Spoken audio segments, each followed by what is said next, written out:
yours, I would say. Awesome. Thank you so much for having me. And thank you everyone for being here and for taking time out of your Fridays to learn a little bit about individual action on climate and why it matters. I am super excited to share a little bit more about this with you, and really kind of passionate about the topic. And a bit of a fair warning, I'm going to try and make this as interactive as possible, because I mean, when it comes to individual action, it's really all about us and all about people. So I want to hear voices, I want to hear perspectives, really just about how you are thinking about this in your personal lives as well. But before we get into that, let me just give you a little bit of introduction around what it is that I do and the nonprofit that I represent, which is called Countersin. So I'm going to just show a couple of slides just to have a little bit of visual while I speak. It's going to be short, snappy, and yeah, look forward to kind of having a conversation in a few minutes. So I'm just going to share my screen.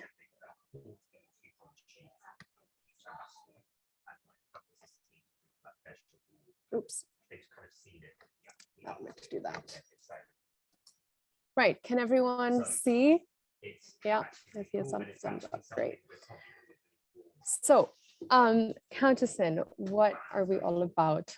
We have a very bold mission to get as many people as possible. And kind of back when we were founded under 2 years ago, we said that we wanted to get 1 billion people around the world to be taking meaningful climate action between now and 2030, really kind of this being the decisive decade where we have time to really kind of help ourselves essentially and help society, and we need as many people taking action as possible.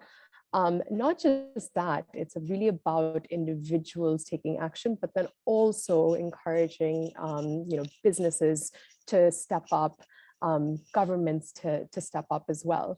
And we have been seeing a lot of that already. So we have been seeing, for example, businesses making net zero commitments. We have been seeing governments really kind of showing up, trying to do their best. But essentially what we're trying to say is that we need more of that. And we really kind of, in order to be able to solve the problem, we essentially need all hands on deck. And so this is really about getting kind of as many people involved. And I guess the one thing that is a little bit different about Countersin is that we are trying to really reach people where they are, so really kind of through communities that they are part of, through their universities, their employers, and just kind of groups that they relate to. Because when it comes to individual action, of course, it's very, very important, but action taken in community amongst a group of people that you have a sense of identity with, that well, and kind of who keep you a little bit accountable, and also there's this kind of sense of doing something together that is even more meaningful. So I'll come to that in a minute, because we're going to talk about how you all take action kind of as the INSEAD team as well. So we'll come to that shortly. But before that, we'll just kind of keep going in a sec.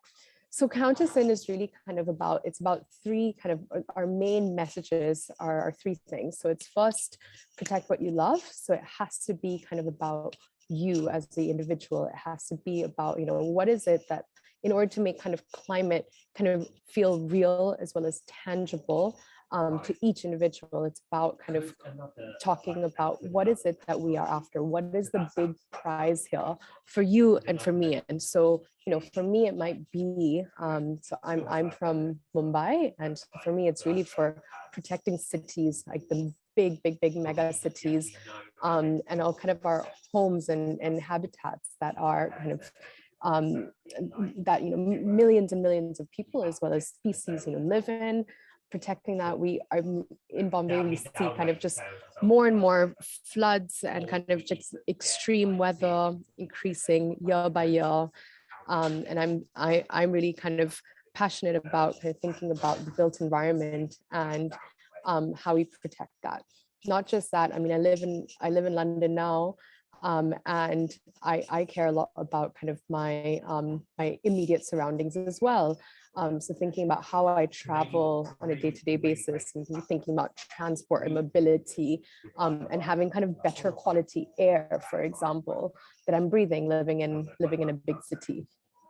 The second thing that we care a lot about is really talking again about individual action has a big impact. So it might feel like, you know, often when it comes to climate change and taking climate action or doing anything sustainability related, a lot of people ask themselves, you know, why should I do this if, you know, me cutting down on plastic or me just, you know, not driving a car or taking public transportation instead, that doesn't really mean much, you know, what does it really add up to?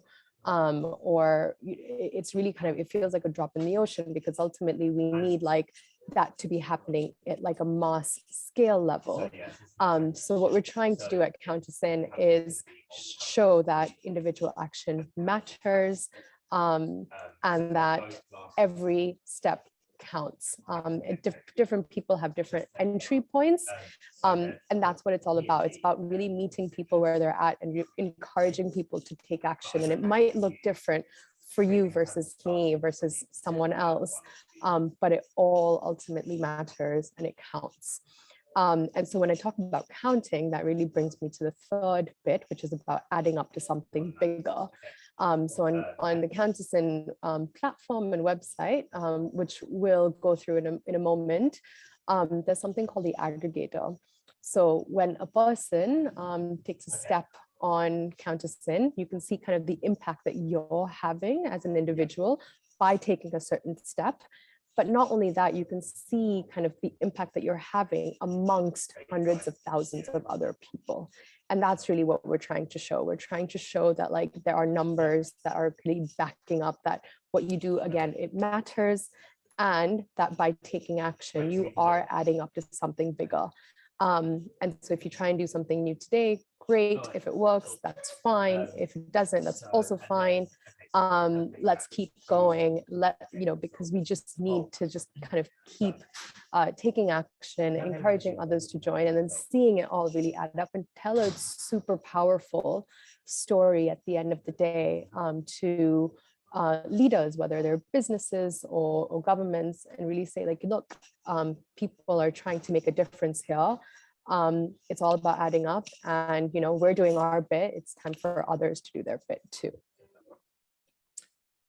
So yeah, we focus on what we call a non-activist middle audience. So that means that we're really amazed and applaud the fantastic work that has been done kind of across all spheres of society, including tons of amazing activist movements out there.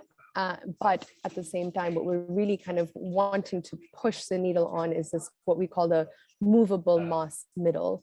So people who are concerned and really aware about the climate crisis, yet don't really know where to begin.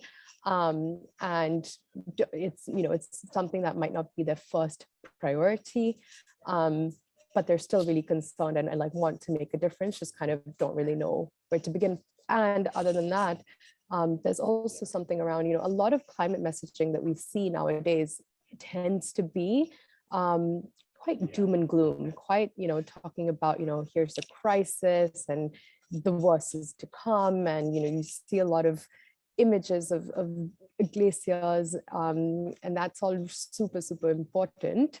Yet it doesn't necessarily resonate with everyone. So what we're trying to do is we're trying to kind of flip that narrative a little bit and say, yes, there is a crisis, and be, of course, take that into account, and be very clear about that. But at the same time, really try to take the approach of being a little bit more hopeful, talking about, leading with optimism, talking about what people can do, versus talking about kind of where we're potentially heading if we don't do something.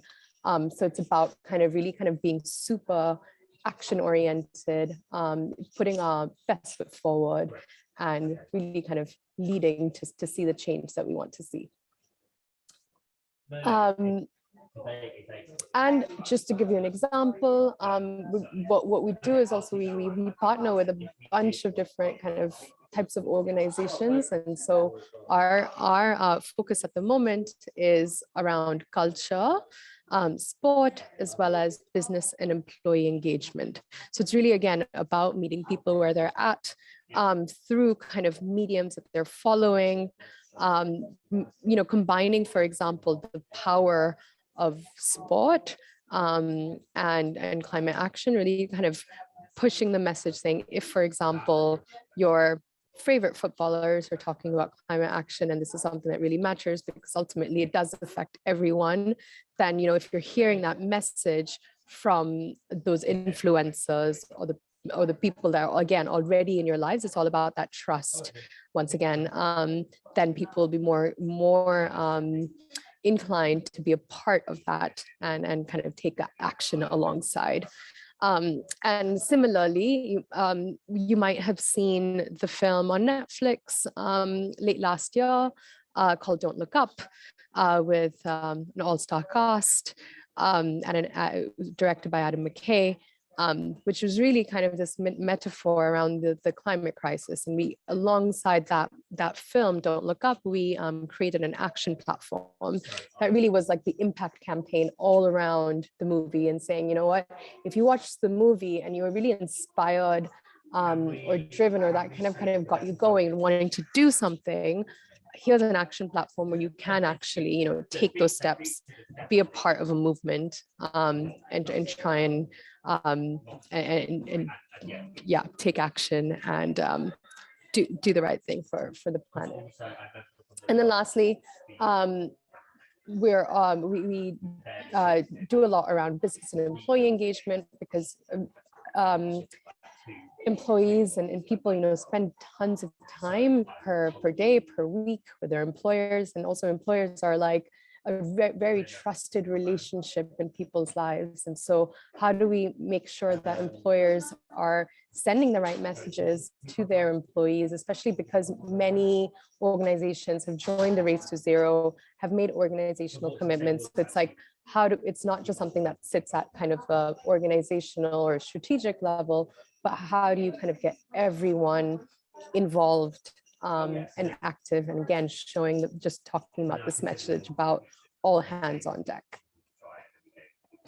So before I get into our platform and the steps that we have on there, just to kind of tell you a little bit more about how it works, I thought I might pause there and see if there are any questions so far.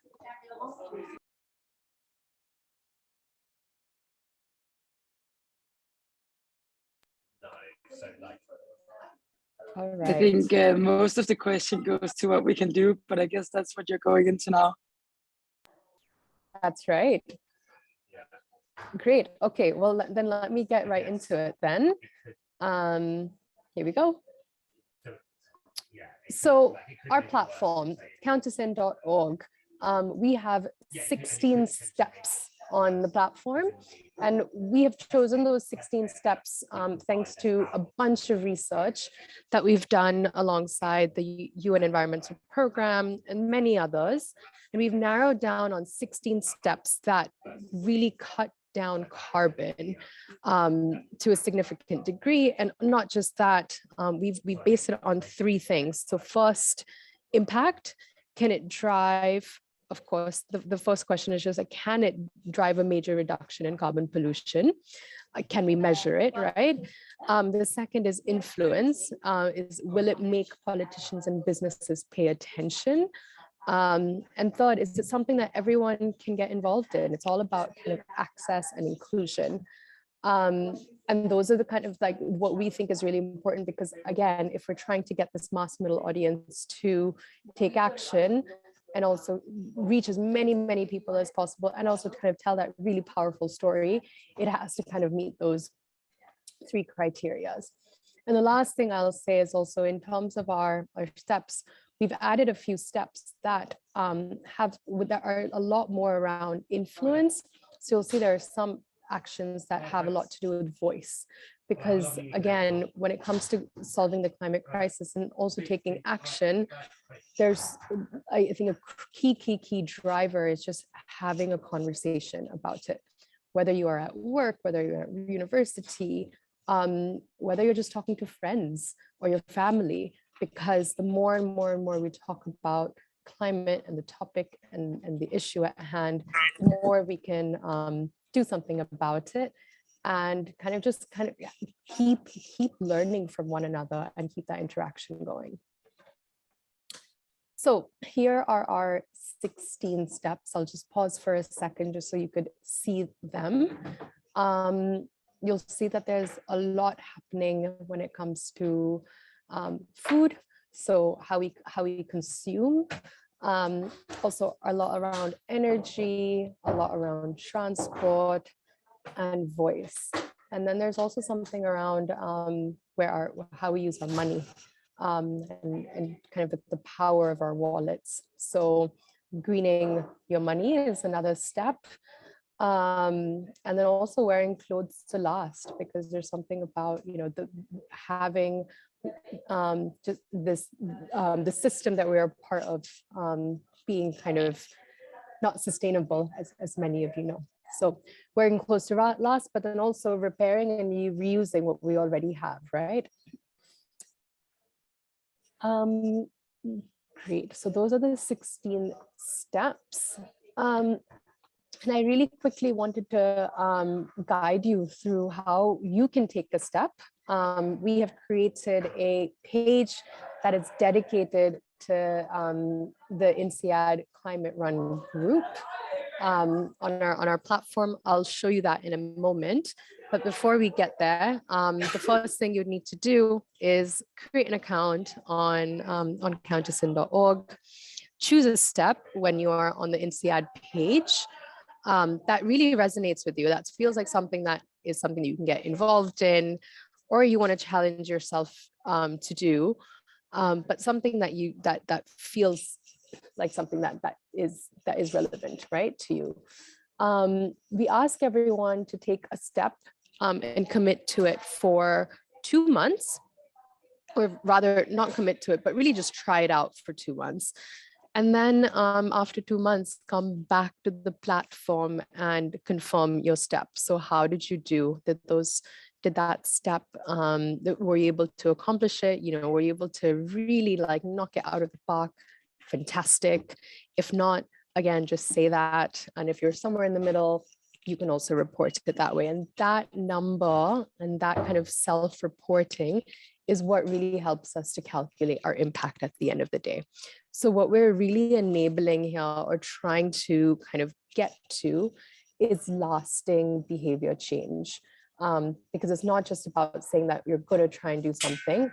We are all on a journey, so we want everyone to try something out, come back and talk about it, take another step, take another, share it with people, and just kind of repeat that cycle. Because I think the more and more we keep doing that, practicing that, learning from our experiences, and also again sharing with a wider community, the more likely it is that we will have some lasting behavior change, which is ultimately what, the big prize at the end of the day that we want to see. So I'm quickly going to take you to the INSEAD page. So you'll see here that we are on the main kind of landing page of Countersin, countersin.org. What I'll do is in the search bar, I'm going to type in INSEAD, and you'll see that under Teams, I can see the page here. Now, the reason really quickly that we have Teams set up is because, as I mentioned earlier, we can all take action individually, but when we take action as a group, it leads to more people getting motivated, more people wanting to get involved, and therefore more people having impact. So if I'm on this page, and you'll see that we've prioritized 4 steps out of 16, but of course you can view all steps. Once you take a step, you can see everyone down here who's taking a step alongside you. And that's great because it allows you to see, okay, what are my colleagues, my friends doing? I want to ask Thomas, how did you cut your food waste? I see that you've taken to, pledge that, you've pledged to take that step. Tell me what you're doing. How are you doing it? It really kind of spurs conversation. It allows us to kind of exchange notes with one another, and also just see where in the journey we all are. And maybe it's also a really fun opportunity to kind of get together and do something different and creative, right? So I see several people, I see Thomas and David have both pledged to eat more plants, right? So maybe you'd want to try and make a plant-based meal together one evening, right? And really kind of do something different and fun. And also, yeah, exactly. The point is just to have fun with it at the end of the day, right? So you pick a step, any step that really resonates with you. I'm going to click here and go to all steps just so everyone can see. And I also want to take the opportunity here is that when you do click on all steps, we've arranged them based on highest to lowest impact. So you'll see the top ones really do have the highest impact when it comes to your personal carbon pollution. And so that might be one way to think about it, saying if I want to take the most impactful step, what does that look like? What could that be? And you'll see again here, under each kind of box, we have what is the impact of the step, kind of on a 1 to 5 scale, and then also the effort that it requires, just so you get a sense of like, what will this take from me, and what's the prize, right, at the end. So I will just pick on a step. I'm going to speak up at work, and you'll see in every step page there's a little bit of a description of what that means, why it's important, and how people might do it. So we offer some very basic resources here to help you in your journey. So once I've decided I want to take that step, I'll click on this button. I'm going to, and then it asks you a couple questions to really understand where you're at right now, and also what you pledge to do over the next 2 months. I'm going to, I work at a very small company, so I'm going to say up to 10. And here's kind of like a little bit of a summary of what you will be doing, what you've kind of pledged to. This is optional. You can talk about why are you taking this step.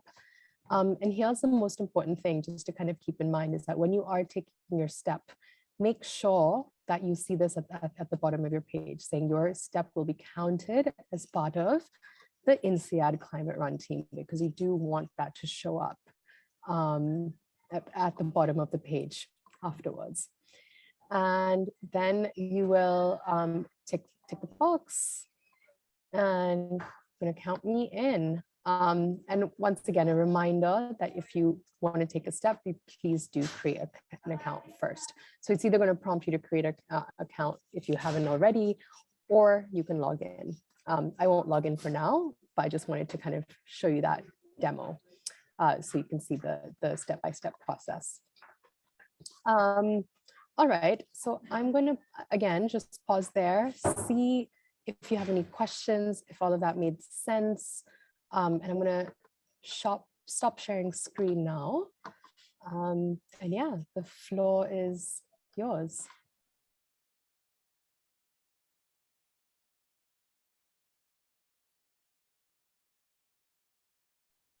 Okay, maybe I can ask first question. I was curious to know, in like your daily life, or when you think about your sort of day to day, what do you think is the easiest way to have an impact? So sort of bang for the buck argument. What do you think is most easy and most impactful at the same time? So personally speaking, I think anything related to diet is easiest. Mainly because that's something that I think I have control over every single day. I can really choose all my meals myself. I can see, I do my own shopping, all of that. And the great thing about kind of the platform is not that, we're not asking everyone to become plant-based overnight. It's about kind of making progress as you go along. So if you, for example, eat meat 7 days a week, and you can go down to 6 or 5. And so it's really just kind of about experimenting. And I think with food, I think just given the ton of options out there, particularly nowadays in the market, there's just so many great ways to get creative. I just love the amount of options I have, and I feel like it's something that I can implement actually quite easily and adapt quite quickly into my day-to-day life. And another one is travel. So I normally would take a bus or public transportation to get to work. Of course, I'm not going to work as much these days. I'm working from home. But what I try to do as much as possible, especially when the weather is treating me well in London, is I try and walk one way. It tends to be a little bit of a longer walk, but that's okay. It is a great walk. It's good for my health. I really enjoy it. It just, it means just factoring in a little bit more time. And often I can afford that. And especially at the end of the day, it's just like a really nice way of ending the day to walk back home. So I think for me personally, those are the couple of things that kind of I can really see a change happening on a day-to-day basis, and I can control that really well. Augusta. Yes, first of all, thank you so much for the presentation and the tips. Like, it's nice to see it broken down in a more tangible way. I wanted to hear your take on, we had a lot of discussions about this, but on offsetting, because I mean, we are, for example, flying quite a lot and quite extensively. And to be fair, we're going to continue to do so because it's part of our work, and it's also something we really I think most of us would feel like we enjoy it. Like, we do not want to give that up. But how can you, when you're not controlling what fuel the flight has, better the process? And like, is offsetting good, or like what should we do there? It's a really good question. So I think one, offsetting is a start. It's not the solution, but it is heading in the right direction. I don't think it's kind of meant to be a long-term solution, but I think considering that people are trying to make good in the short term, it is helping. I think as individuals, what we can do though, is really kind of continue to ask ourselves questions about, is this needed? Do I need to fly? Can I think about ways in which I can change that? So if for example, you're traveling for work, I know we've had these conversations a lot at work, and they take time.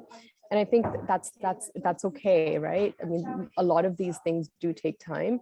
But it's all about kind of starting that conversation and saying, well, can something be done on Zoom, or can something be done remotely? Does everyone need to fly, or can some people fly? Would that work? Or can we factor in a little bit more time to take a different mode of transportation? And I know, of course, that can be tricky depending on where in the world you are. And also just given in individual circumstances, but just kind of asking those questions and seeing how for example, your employer was to respond if it was work related.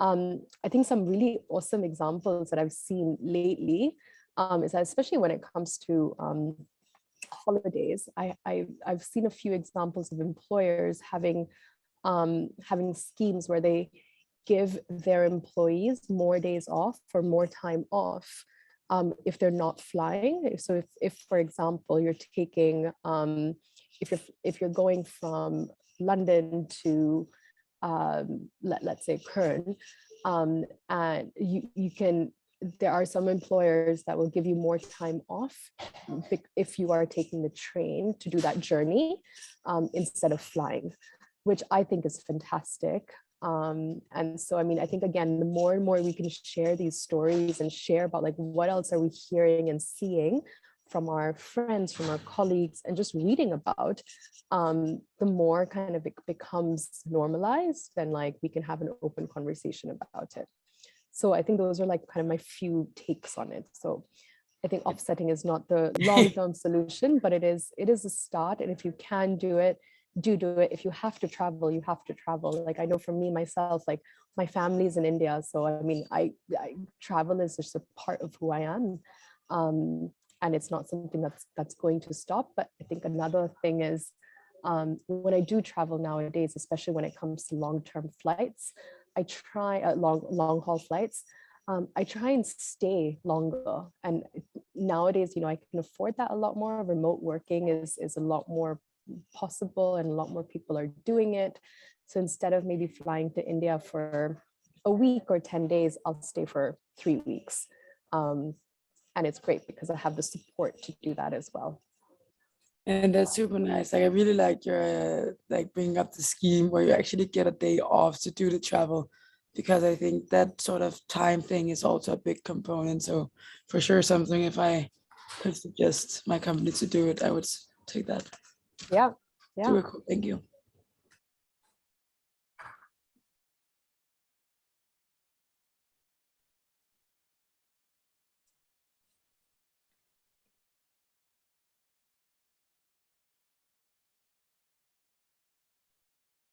I'd love to hear a little bit about how you all are thinking about taking climate action in your own lives. If there's stuff that you have done already that would be good to share with the group.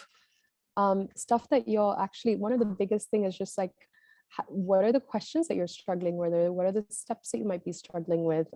Because again, talking about them is essential. Because I don't think we're not going to be where we need to be unless we talk about kind of both the pros and the cons and the struggles and the challenges, as well as the successes.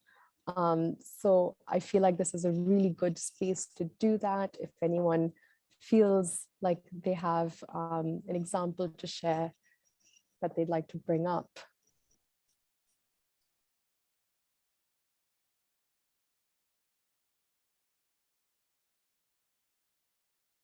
Like I think for me at least, it's very much about thinking about not buying low quality clothes, which is incentive like one-time use. Like from time to like think about the fact that if I buy something that's like clothes, it's because I intend to have it in my wardrobe for a long time and not just for one evening. Yeah, that's great. That entire fast fashion, like not doing that.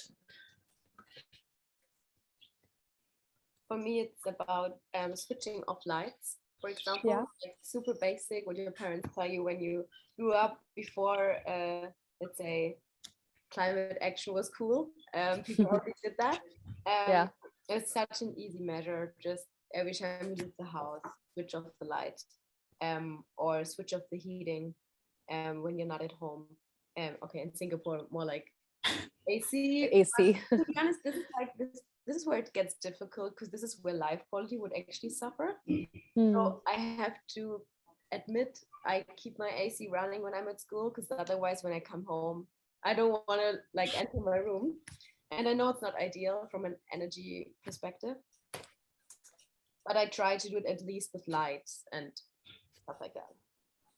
Maybe we could try to say that we hang out downstairs for 15 minutes while the room is cooling down. Yeah. And I think Celine, what you said is extremely important too, right? Like just like we're not we're not going to start, you know, we might be in different parts of our journey as well. And that we're not all going to smash it the moment that we try and do something. It's not about like making a 360 on day one. It's about really kind of starting with some steps, seeing how they go, seeing again what places of our lives like feel right, and others don't, right? So there might be some places that you are really like you know, you probably maybe don't drive at all, and so you're like killing it in terms of, you know, transport, but then when it comes to energy, it might be a different story. That's okay, because we're all unique and we're all different. But I think that we're all trying to kind of play our little part, and that's really what matters.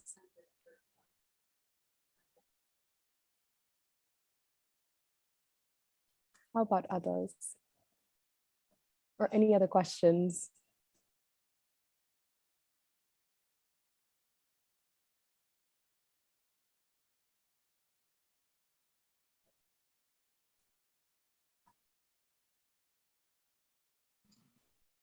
So this is Michael here.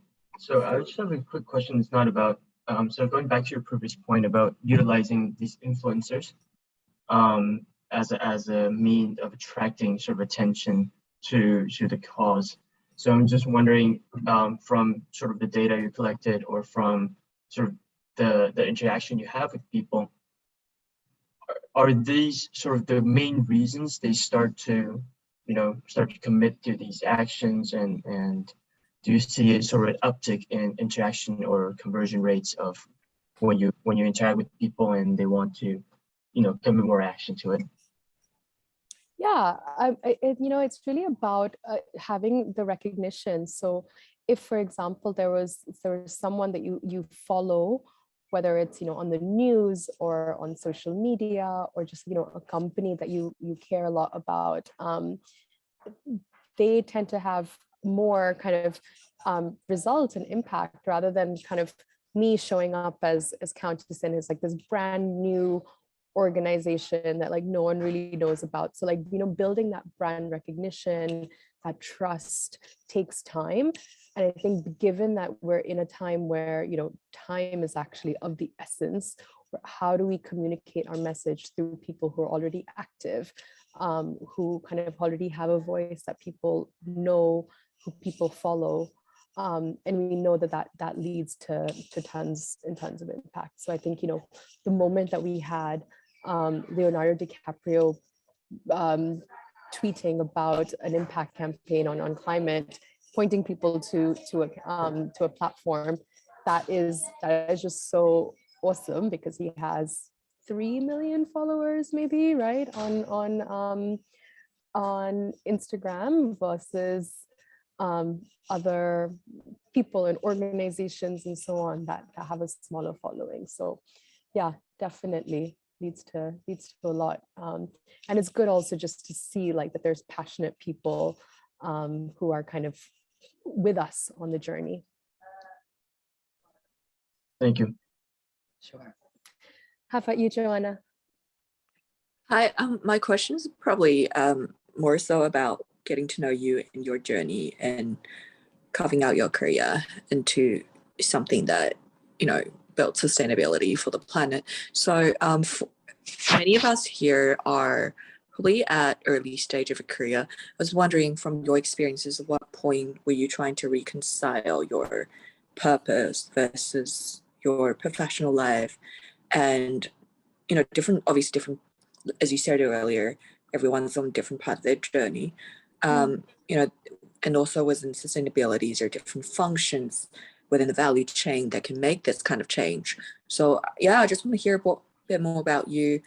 I want to hear about how we can sort of achieve the purpose, the aim in whether it's professional services or corporate or sales. Yeah.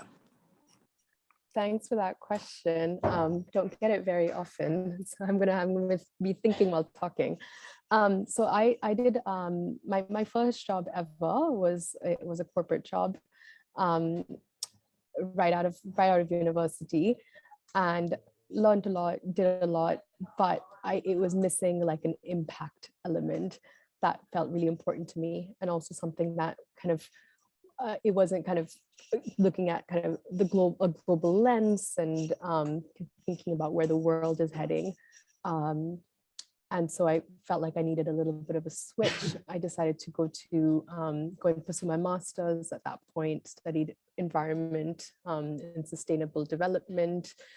And then really kind of wanted to do something that had impact. And I wanted to work with people as well as organizations. And I kind of wanted to sit somewhere in the middle. So I actually started a career in leadership development, which was it, and it still is amazing.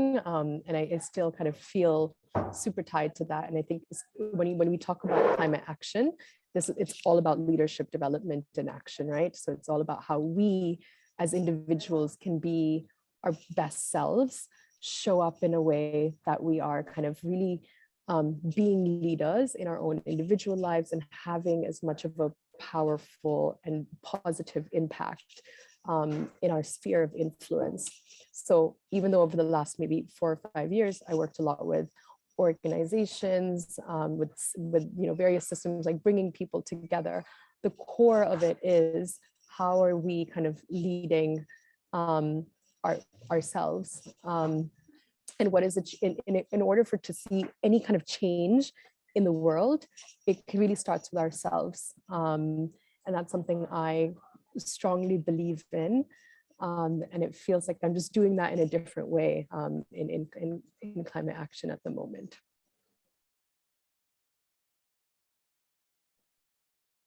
Thank you for the question. Augusta, you had another one? Yes, because I was just here like simultaneously browsing a little through the page and everything. And, I can see at least the steps I take, it's not the big scale stuff. So if you had any research or facts on the split between private CO2 emissions versus corporate, because I think like a lot of us also like, why does it matter if I do it sort of vibe, because it's companies and industry that's ruining it anyways. So what is the split? Like, I mean, yeah. Yeah, so I mean, we have research. I can share that as a follow-up to this, and it can be circulated.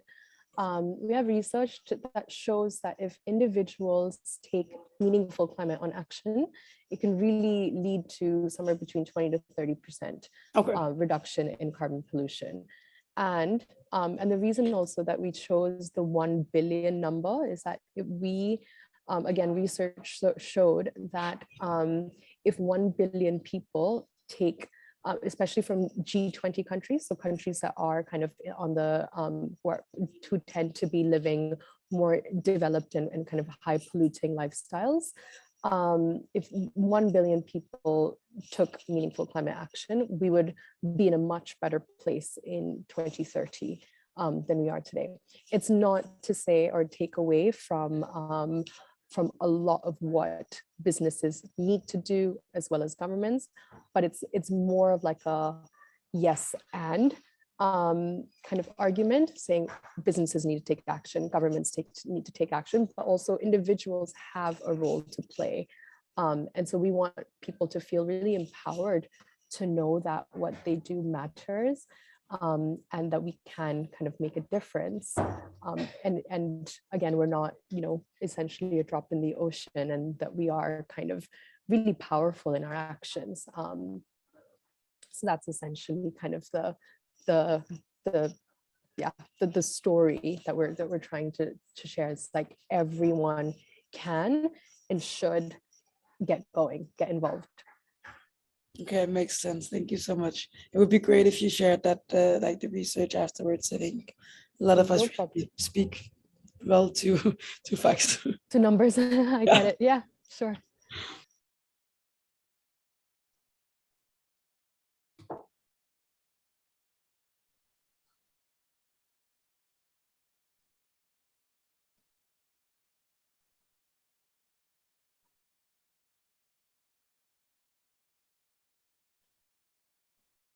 Anything else? Questions, comments, thoughts, reflections?